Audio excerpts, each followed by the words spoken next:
ओम गणेश हर हर महादेव।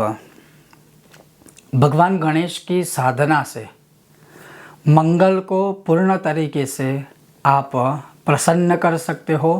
मंगल ग्रह को आप हर एक प्रकार से खुश रख सकते हैं।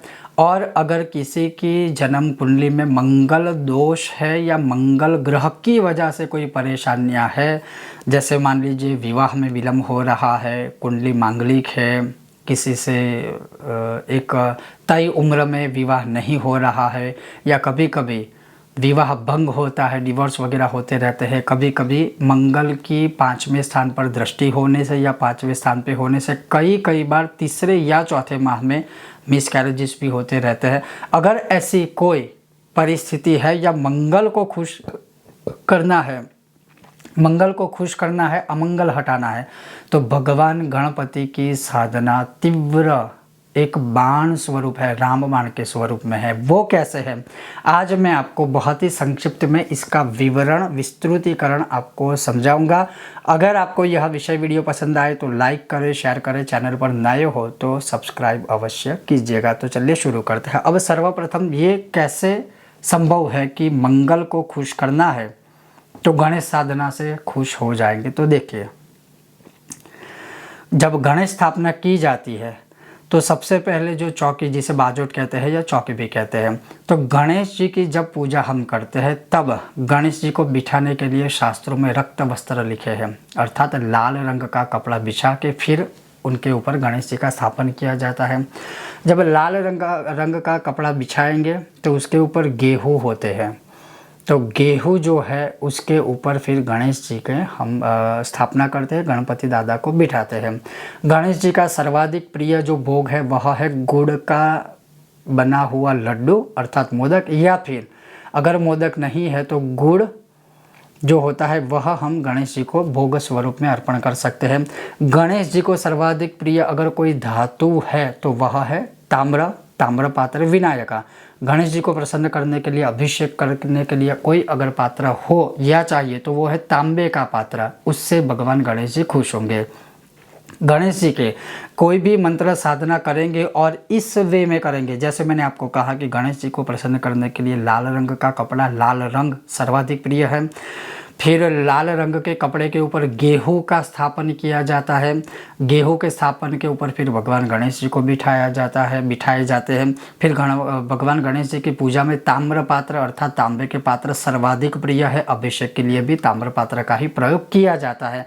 अब यह सारी चीज़ें जो है वह मंगल ग्रह से भी जुड़ी है। कैसे, तो मंगल ग्रह का वर्ण जो है वह रक्तवर्णी है। मंगल ग्रह का भी जब स्थापन हम करते हैं पूजा के लिए तब लाल रंग का ही कपड़ा बिछाया जाता है। मंगल ग्रह के स्थापन के लिए मसूर की दाल और गेहूँ दोनों है, तो गेहूँ का स्थापन उसमें भी है और मसूर की दाल का भी स्थापन वगैरह है। मंगल ग्रह को प्रसन्न करना है, मंगल का दान जो लिखा है ग्रहों के अनुसार उसमें ताम्र पात्र लिखा है, तो वो तांबे का पात्र जैसे भगवान गणेश जी के लिए है वैसे ही मंगल ग्रह के लिए भी है।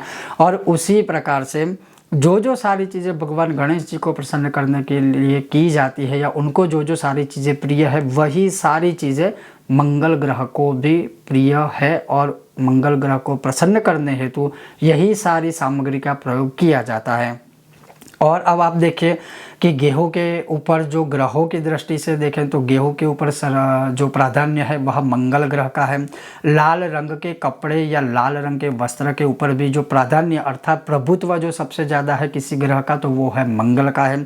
उसी प्रकार से गुड़ के ऊपर जो सबसे ज़्यादा जो प्रभाव है वह भी सूर्य और मंगल दोनों का है, लेकिन मंगल का जहाँ हम बात कर रहे हैं तो मंगल ग्रह का है।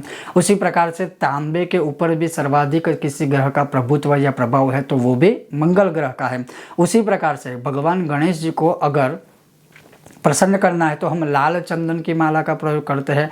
उसी प्रकार से मंगल ग्रह के मंत्र जाप आदि हम करते हैं तो वह भी रक्त चंदन की माला से ही करते हैं। तो मतलब आप देखिए कि जहाँ जहाँ तक भगवान गणेश जी को प्रसन्न करने के लिए जो भी सारी चीज़ें पूजा पाठ सामग्री साधना के लिए लगती है वही सेम टू सेम सारी चीज़ें मंगल ग्रह के लिए भी लगती है।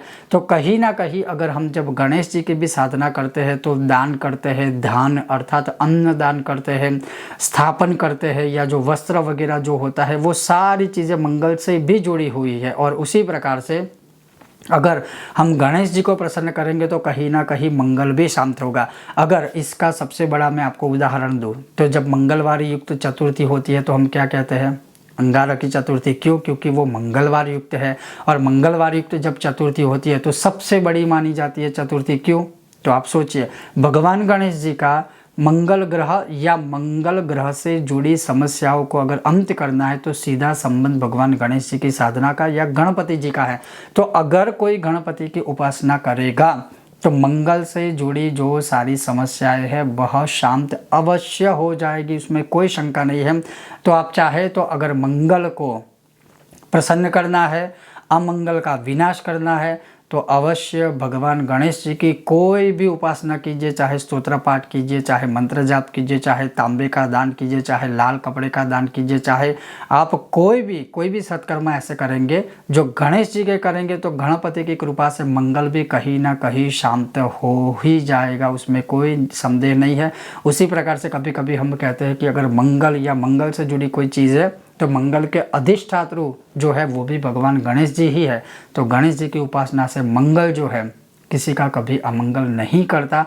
अवश्य ही मंगल दोष हो, कुंडली में मांगलिक कोई भी दोष आदि है वह, मंगल की वजह से सारी चीज़ें अगर रुक रही है, अटक रही है या जो भी है वह, और जब मंगल होता है तो मनुष्य का स्वभाव भी काफ़ी उग्र रहता है, तो गणेश जी की उपासना से वह भी शांत हो जाएगा। कहने का तात्पर्य यही है कि अगर मंगल को प्रसन्न करना है तो गणेश जी को कीजिए, अवश्य ही मंगल भी शांत हो जाएगा और कभी भी किसी मनुष्य का वह अमंगल नहीं करेगा। बहुत जल्द मिलेंगे नए विषय और वीडियो के साथ, तब तक आप देखते रहिए कर्मकांड बाय आनंद पाठक मेरे साथ। ओम गणेश, हर हर महादेव।